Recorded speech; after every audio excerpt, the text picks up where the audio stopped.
I will tell you something right now. Stephen A. Smith got paid a big chunk of money to be there.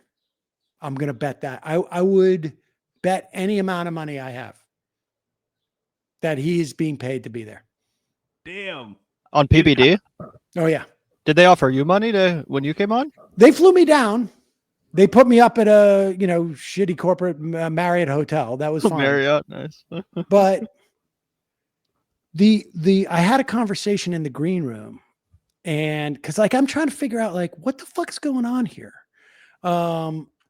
And it turns out that may know used to have a multi-level marketing insurance company. Oh, hell yeah. Now he has a business consulting company, and apparently his office is on a small airfield. There is a big building and a smaller building, which is the studio. And the big building has I was told, when I go into these situations, it's all I do is try and find information like this. The Vanguard will be there, sir.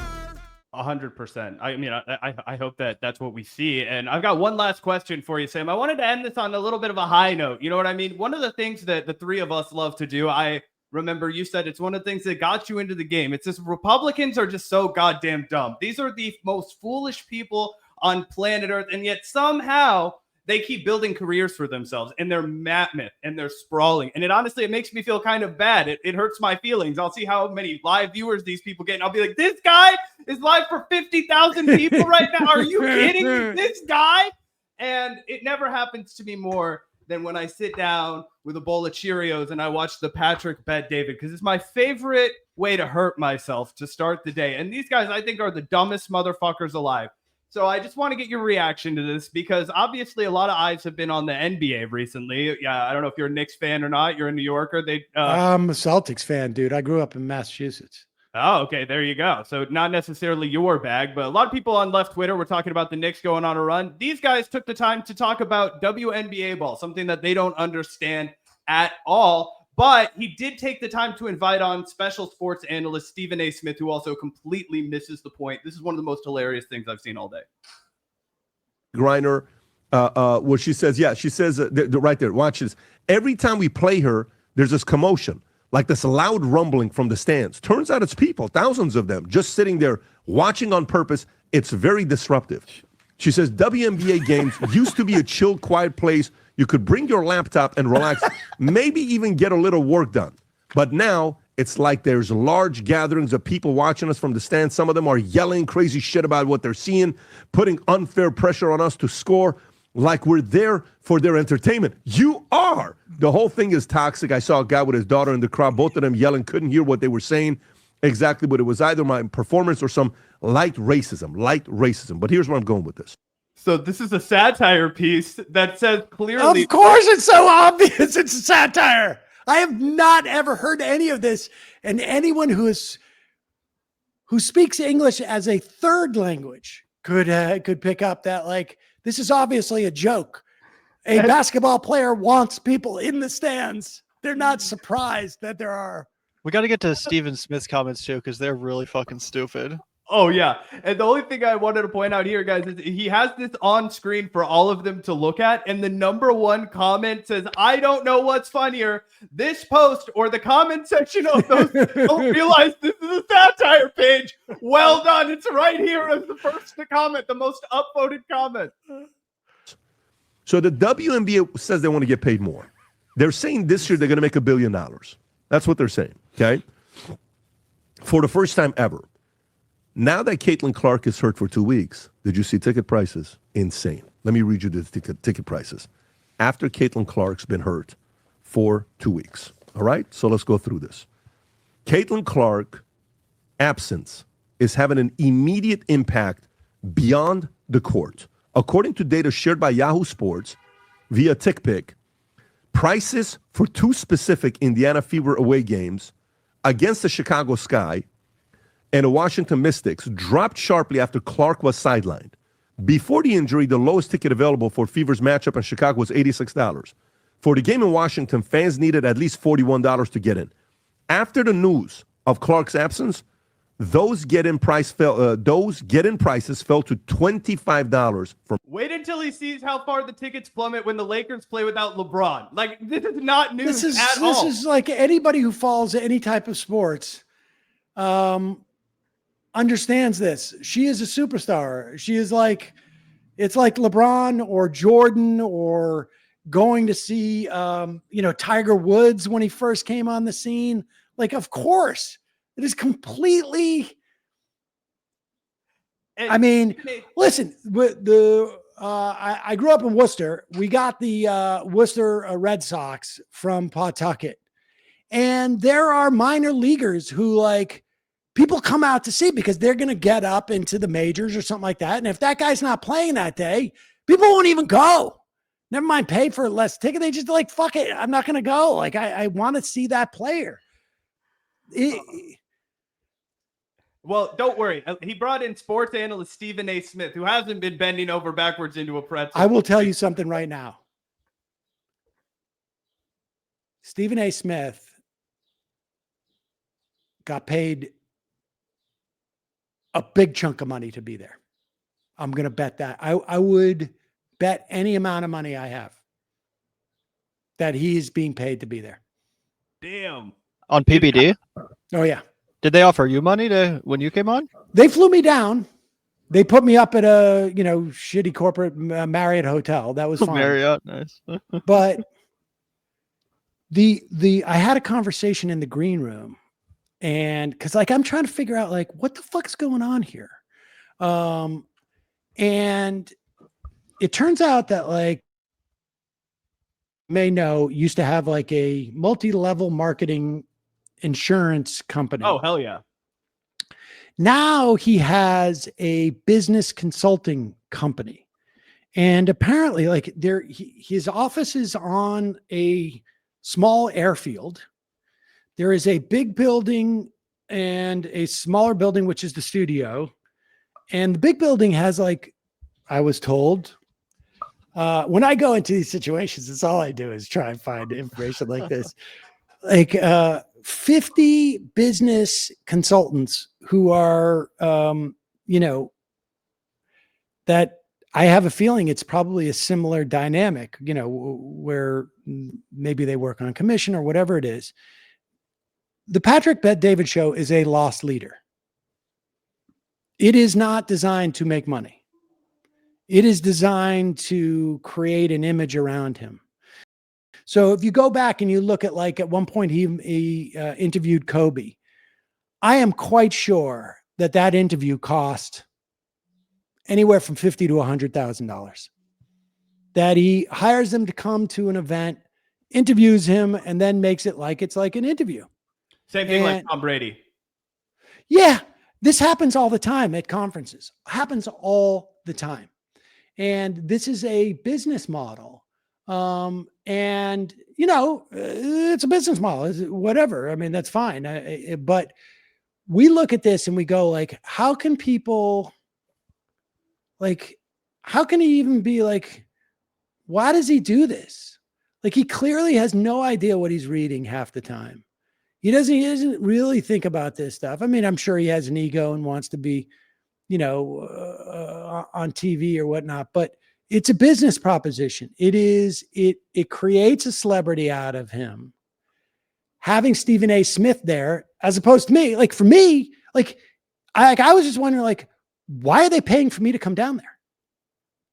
How do they make money off of this? Really good numbers. I mean, it was a main topic of discourse on the internet. I mean, you kind of hammered him, and that was. Oh, for me, it was great. Yeah. For me, it was fucking great. But I'm thinking from his perspective, it's not like he's going to get a new audience in.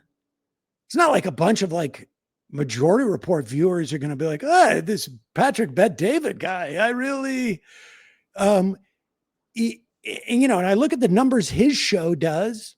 I don't know. Maybe it was 500,000 views on that. Maybe less. I have no idea.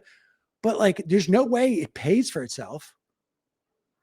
whatever, it was like $600 to fly me down. I never saw the bill, but I'm assuming, down to Florida and back, and like put me up in the hotel. It couldn't have been less than $200 or something. And Stephen A. Smith, he's not staying at that Marriott, and he's not flying coach. And in fact, he's not going down there without money. Like if they pay him $5 or $10 grand to go on there, I wouldn't be surprised at all. And it's a lost leader because it makes Patrick Bet-David look like he's a real person. So you think it's all just about his image? He wants to be a celebrity. He wants to hang out with Joe Rogan and go to Mar-a-Lago? I don't think it's just ego. I think it is a lost leader for his business consulting business. So he makes money on the other side. So it's like money laundering kind of? No, it's like for taxes? No, it's like, I remember an interview with, who's that fucking guy, from the Man Show, not Kimmel, but the other guy, Corolla, when he started his podcast, I remember reading an interview where he's like, I wanted to make money when I was not working. And so I invented Mangria. And he makes money off his podcast, or did, or whatever. I don't know what he's doing now. He made money off the podcast, but the podcast was a way to sell Mangria. Right. And he made a ton. It's possible he made even more money on Mangria. For Patrick Bet-David. It's his Alpha Brain. That's how Joe Rogan was making a shit ton of money, was that Alpha Brain, the supplements he was selling back in the day. It is a lost leader. So he will lose money on the podcast, but he will make it back times 2 or 3 on the business consulting side, because all of a sudden he has credibility.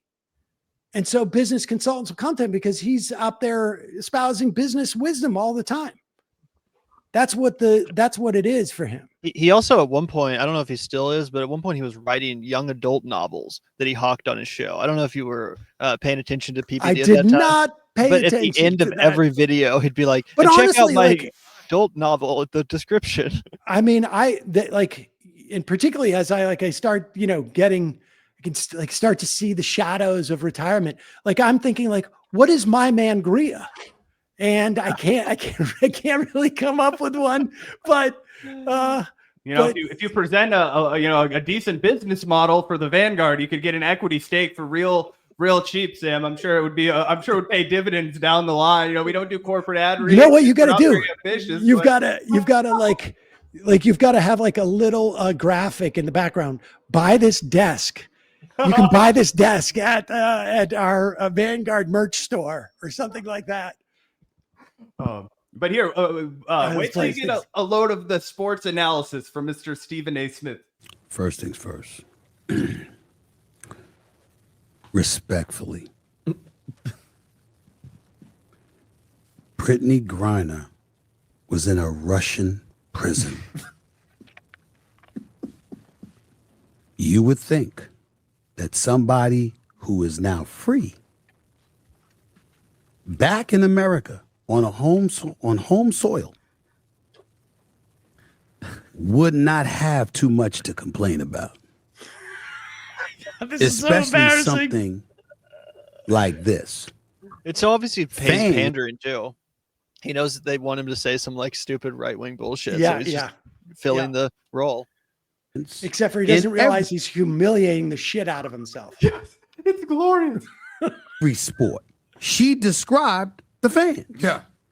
It doesn't matter what sport you are. It doesn't matter what sport you pick. That's how fans act in every arena. In every arena. So, and then when you clearly she's not remembering who they let out. This woman is a 2-time Olympic gold medalist. To get her back. The Merchant of Death. The Merchant of Death. An arms dealer that wanted to kill American citizens, according to the reports. That's who they let out. Mm-hmm. For her. You would think that you would be smiling, you would be ecstatic, you would be happy, and something like this wouldn't faze you at all. The fact that it does is disturbing. I'll leave it at that. I kept waiting for him to go like, this reads like it's satire. I thought he was gonna say it first, like first things first. This is satire, right? But that's not the direction he went. No. Oh my God. I mean, Yeah. Just no bottom. I guess the LeBron thing wasn't going to work for him forever. He's like, I got to go and become a MAGA pundit now. But for somebody who used to watch Stephen A. Smith like on ESPN and actually be like, oh yeah, he's like not that political of a dude. Sometimes he would actually say something kind of based. You know, a lot of times it was cringe, but sometimes he would say something that now down the MAGA pipeline. that's where the money is. Yep. Yep. Either way, appreciate you taking the time, Sam. Well, This I was want to such a thank great you guys for conversation. the $10,000 that you gave me to attend Just today don't cash that check. and the free desk. In your wall. I appreciate that. Yep. That's what it takes to get me on Zoom now. So You know what? Well, fortunately, business is booming. We're always awash with capital here as a socialist podcast with no Shout out to the credentials. patrons.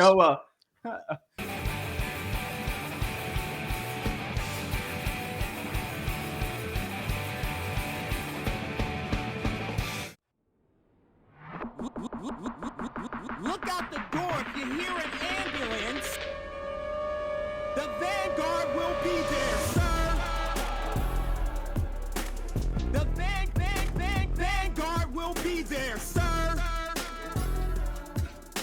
The Vanguard will be there, sir. The Vanguard will be there. Be there. The Vanguard will be there.